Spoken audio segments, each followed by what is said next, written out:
कोटा ये पावन भूमि हुआ है जो यहाँ का लाडला श्री ओम बिरला जी जो पूरे देश में कोटा का नाम रोशन कर रहे हैं लोकसभा अध्यक्ष के रूप में। और यही प्रसिद्ध दशहरा का मेला भी आयोजित होता है। लेकिन इस बार जो बेरोजगारों की एक रेला है, एक तरह से मेला है।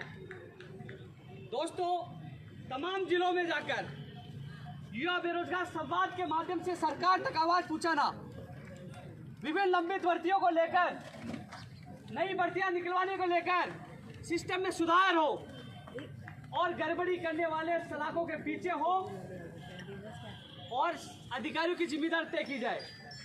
लगातार आप लोगों के संपर्क में रहने के बाद युवा बेरोजगार संवाद के माध्यम से हर बेरोजगार को हर रणनीति से वाकिफ करवाना, क्योंकि 10 फरवरी को राजस्थान विधानसभा चल रही है और 11 से यथारूप से चलेगी। लेकिन 11 फरवरी को शाहजहांपुर बॉर्डर पर राजस्थान के बेरोजगारों की विधानसभा चलेगी और फैसले हम लेंगे। सिस्टम में सुधार होना चाहिए, गलती करने वाले अधिकारियों के खिलाफ कार्रवाई होना चाहिए। मैं लोगों के हाथ में वो देख रहा हूं कि जो पीड़ित है, किसी की भर्ती नहीं आ रही, किसी का पेपर लीक हो गया, कोई फर्जी डिग्री के मामले में पीछे रह गए क्योंकि योग्य अभ्यर्थी रह गए, फर्जी डिग्री वाले आ गए। तो दोस्तों, 11 फरवरी को एक बड़ा आगाज कर रहे हैं। आज आपके बीच में मैं हूं, कल बूंदी और परसों अलवर और उसके बाद राजस्थान से बाहर मैं रहूंगा। और 11 तारीख को ऐतिहासिक आंदोलन हम शुरू करने वाले हैं। शांतिपूर्वक हमारा आंदोलन होगा। इस बार हमें आश्वासन नहीं, हमें परिणाम चाहिए।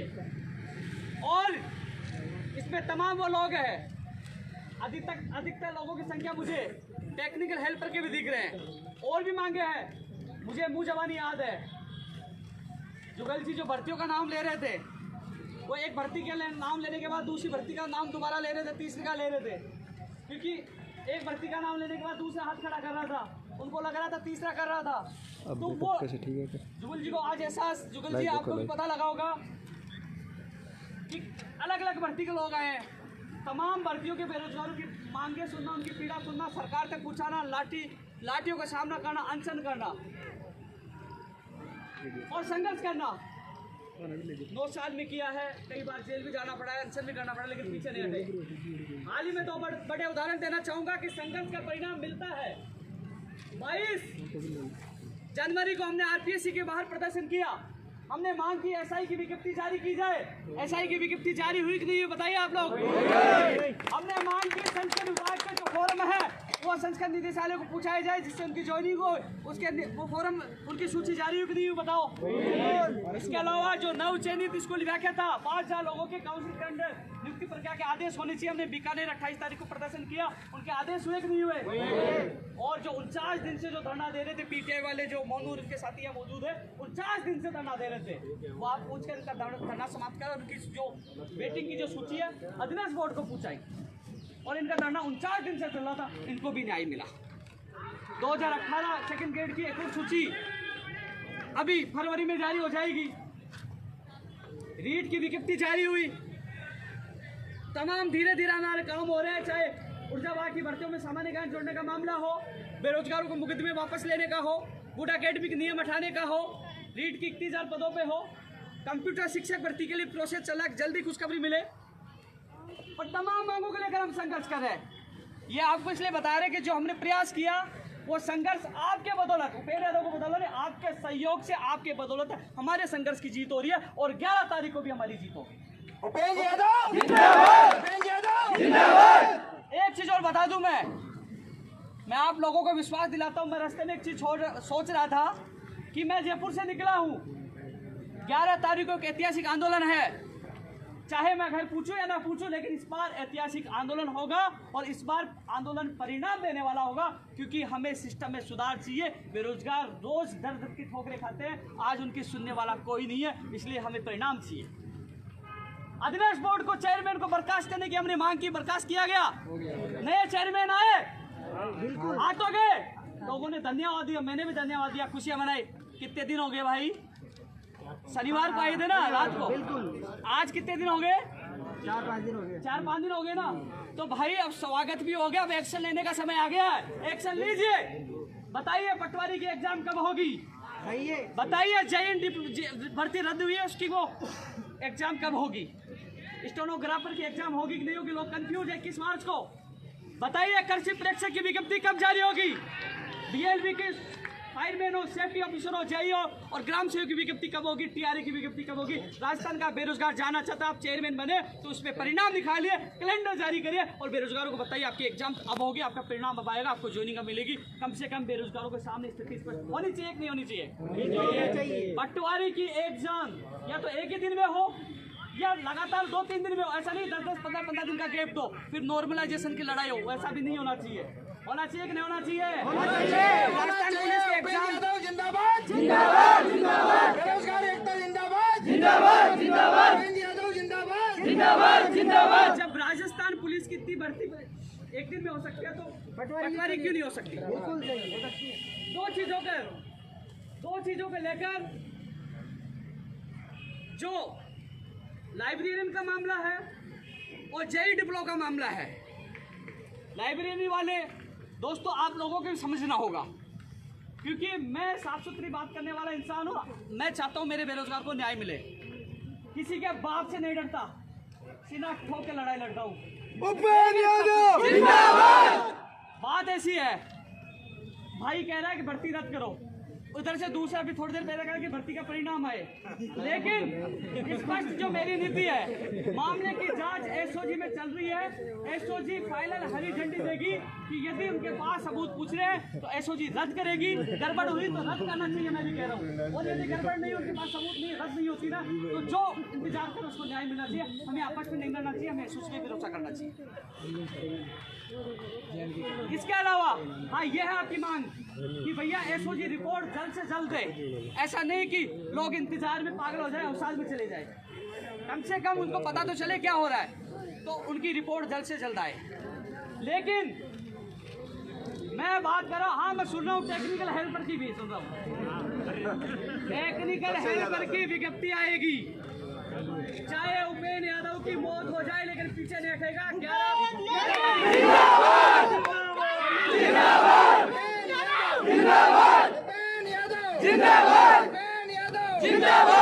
11 फरवरी को एक ऐतिहासिक आंदोलन होगा और आंदोलन तब समाप्त होगा जब आपको विज्ञप्ति की डेट मिल जाएगी। ये आज आप लोगों को मैं कह के जा रहा हूँ, लेकिन 11 फरवरी को जो आप लोगों ने वादा किया है उतनी संख्या में आप लोगों को पूछना है। आगे मैं रहूंगा, पीछे आप रहोगा, परिणाम मैं दूंगा। आप लोगों को 11 फरवरी को ज्यादा संख्या माना करो और मरो की स्थिति में, अन्यथा निजीकरण हो जाएगा। घर बैठे रहना कुछ नहीं मिलने वाला। हमें जागना होगा, उठना होगा और भागना होगा, लड़ना होगा और जीतना होगा। मैं वादा करता हूँ।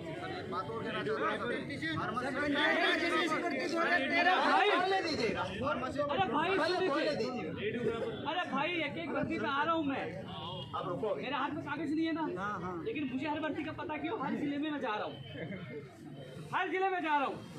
अधीनस्थ बोर्ड की जो भर्तियों में है, फार्मासिस्ट की 5 बार परीक्षा तिथि कैंसिल कर दी गई। आज उसका अता पता नहीं है फार्मासिस्ट भर्ती कब होगी। वही रेडियोग्राफर लैब टेक्नीशियन है, उसका फाइनल परिणाम अभी तक जारी नहीं हुआ। ECG का जो अभी तक दस्तावेज सत्यापन की तारीख जो नहीं आई। इसके अलावा प्रयोगशाला सहायक 1534 पदों पर आज भी 2018 से लंबित है। ये चिकित्सा विभाग की दुर्गति है और हमने कहा था कि चिकित्सा विभाग के मुखिया डॉक्टर रघु शर्मा को इस्तीफा दे देना चाहिए, क्योंकि वो लोग इस विभाग को वो भली भांति पूर्ण नहीं चला पा रहे, उसको हट जाना चाहिए, क्योंकि आज सबसे ज्यादा दुर्गति हो चिकित्सा विभाग की। वही BD कल्ला जी बयान देके भूल जाते हैं। सितंबर में कहा था कि ऊर्जा विभाग की भर्तियों की विज्ञप्तियां जारी होगी, न तो AN जैन की और नहीं टेक्निकल हेल्पर हुई। और इतना जरूर कह सकता हूँ दोस्तों, आपका चेहरा मैं देखता हूँ, हर भर्ती आ रही है, रीड की आ गई, पुलिस वाली हो गई, लेकिन जो आपका चेहरा मैं देखता हूँ तो मेरे भी दिल में है कि हाँ, जो ग्रामीण परिवेश से जो ITI करके आए, हर भर्ती के लिए हम लड़ते हैं, लेकिन कम से कम आपकी भर्ती आए, मुझे भी चैन की नींद तभी आएगी जब आपकी भर्ती है। इसके अलावा दोस्तों, आप जो आपके जो ज्ञापन है ना, मैं कचरे नहीं फेंकता, ये ज्ञापन मेरे पास होता है, सारी चीज़ मांग पत्र मैंने बना रखा है, चाहे वो पंचायत राज LDC भर्ती हो 10,029 पदों पर, और चाहे वो ANM GNM भर्ती हो 2013 जो 4514 JNM के हैं और ANM के 6719 पद हैं। ये सारे आंकड़े, सारे भर्तियों के नाम मुझे इसलिए याद है कि हर बेरोजगार से मैं जुड़ता हूँ, सुनता हूँ और उनकी बात सरकार तक पहुँचाता हूँ। चाहे इसके लिए मुझे कई बार जेल में जाना पड़ा हो, चाहे लाठियां खाने पड़ा हो, चाहे मुझे अनशन करना पड़ा हो, आईसीयू में जाना पड़ा हो, कभी पीछे नहीं हटाऊं। हालांकि एक चीज़ और बता दूं कि माननीय मुख्यमंत्री अशोक गहलोत जी से हमारी कोई लड़ाई नहीं है। उन्होंने कोरोना काल में अच्छा काम किया है, कई भर्तियों का काम किया। राजस्थान एक ऐसा पहला राज्य है जिन्होंने सबसे ज़्यादा रोजगार देने का काम किया, भर्तियां निकालने का काम किया। हमारी लड़ाई जो मंत्री तानाशाही करे, अधिकारी सुन रहे, बोर्ड की आरपीएससी की जो तानाशाही है उनकी तानाशाही समाप्त हो और बेरोजगारों को समय पर रोजगार मिले, उस लड़ाई के लिए हम लोग दिल्ली कूच कर रहे हैं। दिल्ली इसलिए कूच कर रहे हैं कि मुझे आज भी याद है कि हमने राहुल गांधी जी को समर्थन दिया था। राहुल गांधी जी ने कहा कि अब होगा न्याय, बेरोजगारों को मिलेगा रोजगार। तो हम लोग हजारों की संख्या में राहुल गांधी जी के पास जा रहे हैं कि ये मंत्री अधिकारी सुन रहे हैं, अब राजस्थान के बेरोजगारों के साथ कब होगा न्याय, ये सबसे बड़ा सवाल है। दोस्तों, कम से कम ये नियम कानून पारित करते हैं, कम से कम इनको एक नियम बनाना चाहिए कि जो पेपर लीक प्रकरण, फर्जी डिग्रियों में मामले में जो पाए जाते हैं, लोगों के लाखों लोगों का भविष्य खराब करते हैं, उनके खिलाफ उम्र कैद की सजा का प्रावधान होना चाहिए कि नहीं होना चाहिए? उन्होंने उद्योग धंधा बना दिया, जेल जाते हैं, बाहर आ जाते हैं, उनकी उम्र कैद का प्रावधान होना चाहिए, नियमों में संशोधन होना चाहिए। ये भी हमारी सबसे बड़ी मांग है। राजस्थान की भर्तियों में बाहरी राज्यों का कोटा समाप्त होना चाहिए।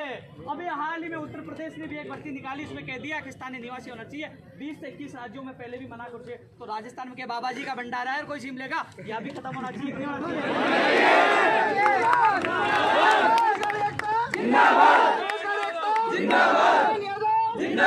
भर्ती परीक्षाओं का कैलेंडर जारी होना चाहिए भाई। भर्ती की विज्ञप्ति कब आएगी, एग्जाम कब होगी, परिणाम कब आएगा, जो नहीं को कैलेंडर जारी होना चाहिए कि नहीं होना चाहिए? अधिकारियों की जिम्मेदारी तय होनी चाहिए कि नहीं होनी चाहिए? और इसके अलावा लगातार एक चीज की हम मांग कर रहे हैं। कल भी मेरे पास एक फोन आया था, एक मुझे एक सूची मिली थी, बाटमेल से भी मिली थी, कि उन्होंने कहा कि भाई एग्जाम देने गए तो उसमें प्रवेश पत्र में फोटो दूसरी तरफ नौकरी दूसरा कर रहा है, फोटो चेंज करने का, आगे पीछे नंबर लाने का बड़ा खेल चल रहा है, फर्जी डिग्री खेल चल रहा है। तो कम से कम जिस प्रकार एक्सीडेंट हो जाता है और 100 नंबर पे कॉल करते हैं एक्सीडेंट हो गया, चोरी होगी, घटना होगी, तो उस दौरान तुरंत पुलिस पूछती है। तो हम चाहते हैं कि एक आयोग, एक कमेटी का गठन हो जिसमें IPS, रिटायर्ड जज कोई भी हो, और कोई भी अभ्यर्थी चाहे कोटा से बेटा हुआ, चाहे मनोज धवलासिया हो, वो सीधा फोन करिए, साहब यहाँ नकल चल रही है, तो संबंधित कार्रवाई। साहब ये ऑडियो आप सुनते होंगे ना, 10 लाख 15 लाख, तो कम से कम कोई भी अभ्यर्थी सीधा फोन करके शिकायत करे, उनका फोन टेप करें। एग्जाम से पहले पारदर्शिता होनी चाहिए हर भर्ती परीक्षा में, और उनके खिलाफ कार्रवाई होनी चाहिए। इसलिए एक टोल फ्री नंबर भी जारी हो, एक कमेटी का गठन भी होना चाहिए। सही कह रहा हूँ, गलत कह रहा हूँ, बताओ?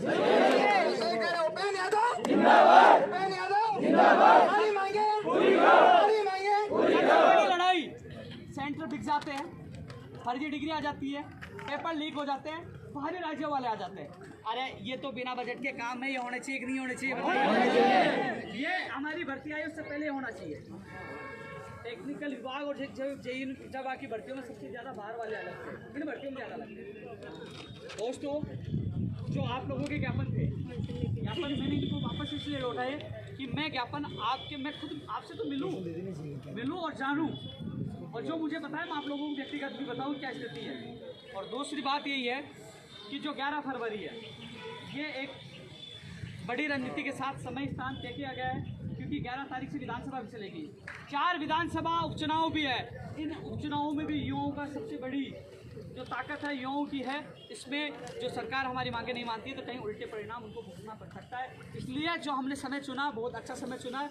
इस बार 11 फरवरी एक ऐतिहासिक आंदोलन होगा, इस आंदोलन में आप सबको भाग लेना है। और इस बार, पिछली बार तो हमारे मुख्यमंत्री जी ने बुलाए, वो हमारे मुखिया मिले, उसके बाद कई काम भी हुए, लेकिन अब जो अधूरी मांगे हैं वो मांगे पूरी हो, उसके लिए हम जी जान से मेहनत कर रहे हैं। दोस्तों, अब रात को मुझे मैसेज मिला, रात को 12 बजे भी मेरे पास फ़ोन आ रहा था, सुबह 6 बजे भी फ़ोन आ रहा था। एक मैसेज मिला मुझे कि ऐसा ही भर्ती की विज्ञप्ति तो जारी होगी, लेकिन एज में छूट नहीं दी गई, 5 साल बाद भर्ती आई है। तो उसका भी मैंने ज्ञापन आज रास्ते में आते हुए मैंने मुख्यमंत्री जी के अधिकारियों को व्हाट्सएप कर दिया और RPSC कर दिया कि इसकी समस्या का निस्तारण हो, ऐसा ही भर्ती करें। तमाम भर्तियों की हम मांग करें। कंप्यूटर शिक्षक भर्ती की विज्ञप्ति जल्द से जल्द जारी हो। टेक्निकल हेल्पर के साथ साथ कंप्यूटर वालों को भी जल्द खुशखबरी मिलेगी। इसके लिए हम लोग पूरी प्लानिंग और पूरी रणनीति के साथ संघर्ष कर रहे हैं। नई स्कूल व्याख्या हो, चाहे पशुधन सहायक हो, चाहे PTI हो, और जो तमाम विभागों में रिक्त पदों पर नहीं भर्तियों की हम मांग कर रहे हैं। यहाँ एग्रीकल्चर के अभ्यर्थी भी आए हैं, या रेडियोग्राफर भी आए हैं, एसटीसी वाले भी हैं, बेड वाले सब लोग हैं। तो साथियों, अरे भाई मैं पता है मुझे बायोलॉजी रिजल्ट भाई बायोलॉजी रिजल्ट 2018 भाई ने एक बात कही है सर, बायोलॉजी का फाइनल रिजल्ट 2018 ना उनकी बात रखूंगा। आप इधर से बोले मैं आपकी बात जाओ, पहले इनकी बात कर लो। अभी भाई ने एक बात कही है कि ऑफलाइन एग्जाम होना चाहिए। ऑनलाइन एग्जाम पहले राजस्थान पुलिस की करवाने की कोशिश की और उसमें अंगूठे का क्लोन बना लिया गया और हैक हो गया, पता नहीं क्या क्या हो गया। इसका जीता जागता बड़ा उदाहरण देना चाहूँगा। 5 जुलाई 2019 को जब मुझे जेल में डाला गया, जब मैं सेकंड ग्रेड 2018 के लिए संघर्ष अजमेर कर रहा था, जब मुझे जेल में डाला गया तो मुझे 2-3 व्यक्ति मिले राजस्थान पुलिस के अभ्यर्थी। बोले हमारी मांग उठाओ। बोले क्यों, आपकी क्यों? बोले हम जेल में आ गए, मैं आपने फर्जीवाड़ा किया। बोले नहीं, सिस्टम के मारे हुए हमने 3-4 बार एग्जाम दी, पॉइंटों में रह गए। फिर मुझे पता चला कि मेरा पड़ोसी जुगाड़ से लग गया, तो मैं भी जुगाड़ में लग गया। मैंने 5 लाख रुपए दे दिए, फिर 5 लाख भी गया और मैं पकड़ा भी गया, जेल में आ गया। और ऐसी तो उसके साथ साथ एक घटना हो रही कि उन लोगों को पकड़ने के लिए एग्जाम ऑफलाइन के लिए हमने प्रदर्शन किया राजस्थान पुलिस भर्ती 2018 के लिए। जब मुझे पता चला कि जिस बैरक में हमें जेल में डाला जा रहा है, उसी में जिन लोगों को हमने पकड़ा है वो भी वहीं मौजूद है। मैं आपको तो लेकिन वहां जाने के बाद पता चला, उन्होंने कहा, खुद ने कहा कि मैंने 80 लाख रुपए कमा लिए, 5-4 लाख रुपए में मैं छूट जाऊंगा, लेकिन मैं पैसे कमा लिया, दोबारा फिर करने लगा। उद्योग धंधा इन लोगों ने बना लिया, इसलिए इनके खिलाफ बड़ी से बड़ी कार्रवाई। ऑफलाइन एग्जाम के लिए मैं आज फिर कह रहा हूँ, मेरा वीडियो रिकॉर्ड कर लेना। यदि आप लोग मेरा साथ दोगे, जहाँ बुलाऊंगा आप हजारों की संख्या पूछोगे, तो चाहे मेरी जान चली जाए, मैं पीछे नहीं हटूंगा। चाहे जो अधिकारी इसको ऑफलाइन करवाने वाला उसको ताला ठोक दूंगा, उसका कह रहा हूँ मैं। लेकिन आप लोग साथ रहे तो मैं पीछे नहीं हटूंगा, वादा है मैं। हम आपके साथ हैं। ये ऑफलाइन आपकी नहीं है। अभी जो डॉक्टर्स की भर्ती हुई 2 बार हुई, प्रधान निरीक्षक से 2 बार रद्द करके ऑफलाइन एग्जाम करवाई। पिछली टेक्निकल हेल्पर भर्ती हुई थी, उसमें बाहर स्किल शॉट आए थे, फर्जीवाड़ा हुआ था, पैसों में लगे थे। तो ऐसी स्थिति किसी भर्ती की ऑफलाइन एग्जाम नहीं होनी चाहिए। सही कह रहा हूँ, गलत कह रहा हूँ, बताइए। अब इधर बायोलॉजी वाले कल ही आपके अभ्यर्थी मुझे मिले थे, आपका मामला मेरे संज्ञान में है। अब इसमें आरपीएससी का कहना है कि सरकार को जवाब देना है, और मैं यहाँ से उनके एक अभ्यर्थी उनके प्रतिनिधिमंडल को मैंने मुख्यमंत्री जी अधिकारियों से टाइम दिला रहा हूँ और कोशिश करूंगा होने वाली सुनवाई में वो जवाब दे। आपका स्टेट उठे, वो मामला मेरे संज्ञान में। कल ही आपके अभ्यर्थी मुझे मिले थे और उन अभ्यर्थियों की मैंने एडवोकेट से मुलाकात भी करवा दी थी कल। जितना सहयोग होगा मैं करूँगा। इधर से बोल लिया, बताओ कोई वो आपका कोर्ट में 5 तारीख को कल होगा। करेक्शन 8 तारीख के बाद होगा। 25 अप्रैल को एग्जाम होगी, तो मई जून में निकलना जाएगा।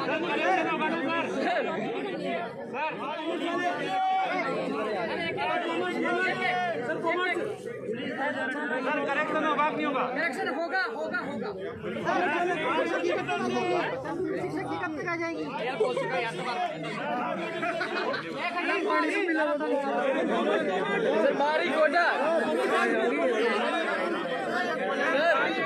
वारी कोटा खत्म हो।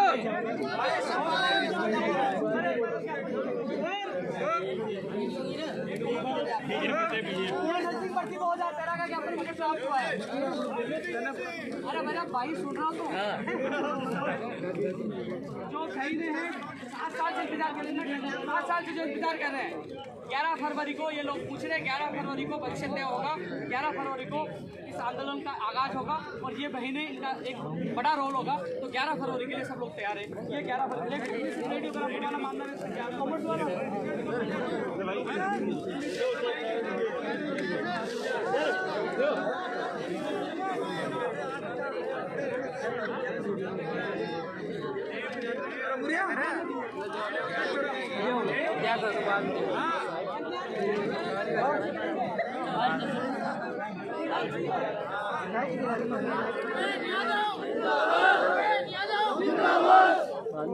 सुनो